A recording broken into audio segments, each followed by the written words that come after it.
رب لا تذرني فردا وأنت خير الوارثين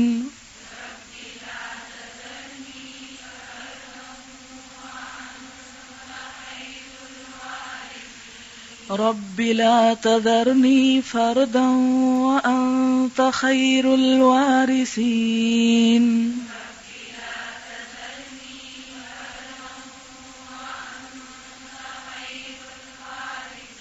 رب لا تذرني فردا وأنت خير الوارثين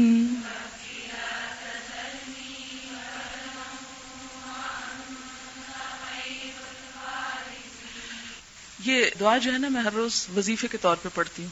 وظیفے سے مراد یہ ہے کہ کئی دفعہ پڑھتی ہوں, میرے روز کے معمول میں شامل ہے. اور یہ دعا کی بیسیکلی تو یہ کانسیپٹ کہ اولاد میں کوئی وارث ہو, یعنی بے اولاد لوگ پڑھتے ہیں اس کو نا, رب لا تذرنی فردن. لیکن میں پڑھتی ہوں کہ یا اللہ جو کام میں نے شروع کیا ہے یہ میری موت سے ختم نہ ہو جائے بلکہ اس کے وارث پیدا کر دینا. آپ سب کے لیے نیت کر کے پڑھتی ہوں کہ شاید آپ کو تو نہیں پتا ہوگا لیکن میں اس نیت سے کہ یا رب جو کام شروع ہوا ہے اور جس کا بیڑا اٹھایا ہے یہ ایسا نہ ہو کہ ہم دنیا سے جائیں اور پھر کتاب بند ہو جائے. تو اللہ کی کتاب بند نہیں ہوگی انشاءاللہ, لیکن اس کام کو آگے لے کے چلنے والے چلتے چلے جائیں اور پھر ان کے آگے وارث اور ان کے اور ان کے اور ان کے, یہ رکے نہ یہ کام.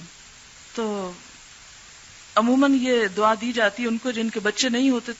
یہ حضرت زکریا علیہ السلام کی شاید دعا ہے, انہوں نے کہا تھا کہ رب لا تذرنی فردا وانت خیر الوارثین.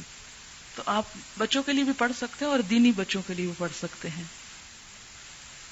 رب لا تذرنی فردا وانت خیر الوارثین